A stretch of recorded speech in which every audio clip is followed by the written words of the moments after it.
Hello and welcome. You're watching Unplugged TV India. This is Alice Francis. Let's begin with today's top news. Hijab broke. Karnataka government bans protest and gathering near school and colleges. Man stuck in mountains in Kerala rescued after 2 days. Glenmark launches first nasal spray, FabiSpray, to fight coronavirus in adults. Domino's India joins the apology crew on social media.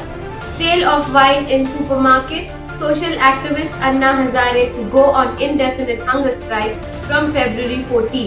The hijab controversy, which was initially restricted to Udupi and Chikmagalur district of Karnataka, has now started spreading to other parts of the state where Muslim girls demanded permission to attend classes wearing headscarves or hijab.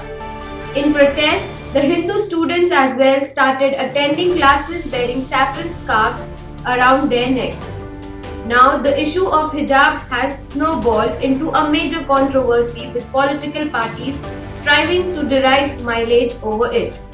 Meanwhile, on Wednesday, the Karnataka High Court bench hearing the PILs on the hijab issue said it requires consideration from a larger bench and they would like to recommend the same. Advocate Mohammad Tahir requested that 4 petitioner students of Government PU College for Girls, Udupi, be temporarily allowed to attend classes by wearing the dupatta, which is a part of the uniform prescribed by the college, in the form of a headscarf for now, as only 2 months are left for the end of the current academic year, during the pendency of the petitions.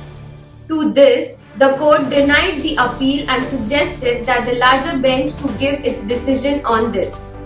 The Karnataka government on Wednesday banned gatherings, protests of many types within the area of 200-meter radius from the gates of school, PU colleges, degree colleges or other similar educational institutions in Bengaluru for 2 weeks. The restrictive order comes a day after protest over hijab broke turned violent with incidents of stone pelting, forcing Chief Minister Basavaraj Bommai to order the closure of all educational institutions for 3 days. The order banning protests will be implemented with immediate effect but only in Bengaluru. A 23-year-old man, R. Babu, was stuck in hills cleft in Kerala's Palakkad district without food or water, was safely rescued with the help of Indian Army and Rescue Operation Team on Wednesday morning. The incident took place on Friday when Babu, along with his friends, planned to climb up the Kurumbuchi hills in Cheradan, Palakkad. His 2 friends stopped halfway but Babu continued to climb. On his way up, he slipped and fell and got trapped between rocks on the mountain's face, ending up in a cave in the hills. Despite his friends' best efforts, they were unable to save him. The group came down the hills and informed the cops. It is to be noted here that in mountains, in the daytime it's extreme warm and at night it turns cold. The incident was brought into notice of Chief Minister Pinarayi Vijayan office, who then ordered an immediate rescue operation. Many attempts were made to rescue Babu.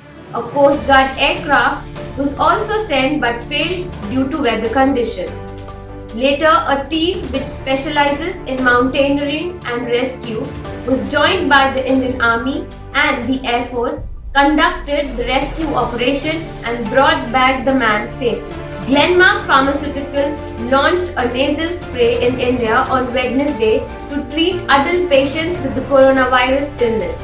FabiSpray, a nitric oxide nasal spray, was developed in collaboration with Sanotize Research and Development Corporation, a Canadian pharmaceutical business.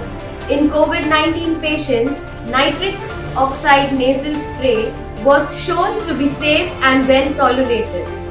Glenmark will offer NONS under the FabiSpray brand.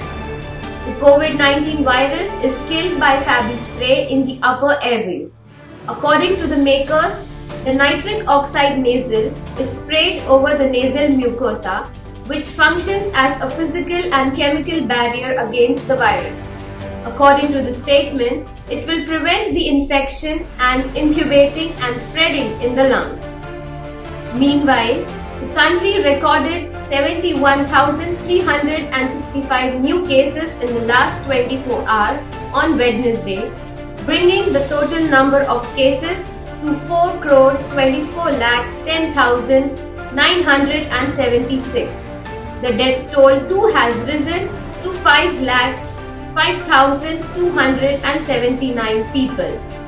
The number of active cases has dropped below 9 lakh, which brings the caseload now at 8,92,828 according to the official data. After Hyundai, Kia and KFC, now Domino's India is also apologizing as it hurts the Indian consumers' feeling and harmed national sensibilities.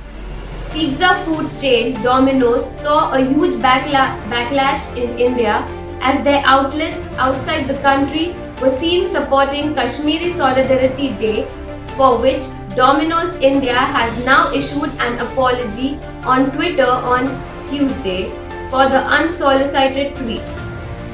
In a statement, Domino's said, dedicated to the Indian market and having the utmost regard for the country's people, culture and spirit of nationalism, we regret and apologize for the uninvited social media post that was published on Domino's social media account outside the country.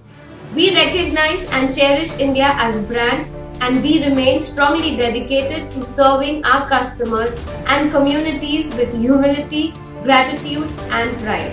Domino's Pakistan shared a post through their social media account on February 5, which read, "The nation is one in support of our beloved Kashmiris. May they live as a sovereign nation soon." This then went viral among the Indian audience and saw huge flack. Several Indian Twitter accounts have actually made a list of the companies that were seen supporting Solidarity Day and have turned it into a day of repercussions for these companies. Social activist Anna Hazare has announced that he will be on an indefinite hunger strike from February 14, demanding withdrawal of CM's order to sell wine in supermarkets in Maharashtra. Anna sent a reminiscence letter to CM Uddhav Thackeray on Wednesday. In the letter, he has announced that he will stage a hunger strike from February 14 if the government does not withdraw its decision. Since the day the decision was announced, the senior social activist has been opposing the Maharashtra government's order to sell wine in supermarkets and walk-in stores. Early on February 3, Anna Hazare had written the first letter to the Chief Minister opposing the excise policy but got no response. And so now he decided to launch the hunger strike. He had also written a letter to Deputy CM Ajit Pawar in this regard, but no response has come from him either. I am sending a reminder letter as no response was received from the state government. The state government recently decided to allow the sale of wine in supermarkets and grocery shops. The decision is unfortunate for the state and it will be dangerous for the upcoming generations. Rahul Gandhi, the Congress leader, once again lodged a scathing attack on Prime Minister Narendra Modi, and this time he said that the new India is China Nirbhar. Rahul was actually talking in connection with the Statue of Equality, which was recently inaugurated by Prime Minister Modi in Hyderabad. Rahul said that the 216-foot seated statue of Ramanujacharya is made in China and therefore New India is now China Nirbhar. Rahul Gandhi's claims are based on information that China's Aircel Corporation manufactured the 135 crore statue. In August 2015, the company had got the deal from the Indian government. According to estimates, the monument was built in China and then was sent to India in 1,600 pieces. It took around 15 months to complete the installation. The statue is considered to be the world's second tallest in a seated position.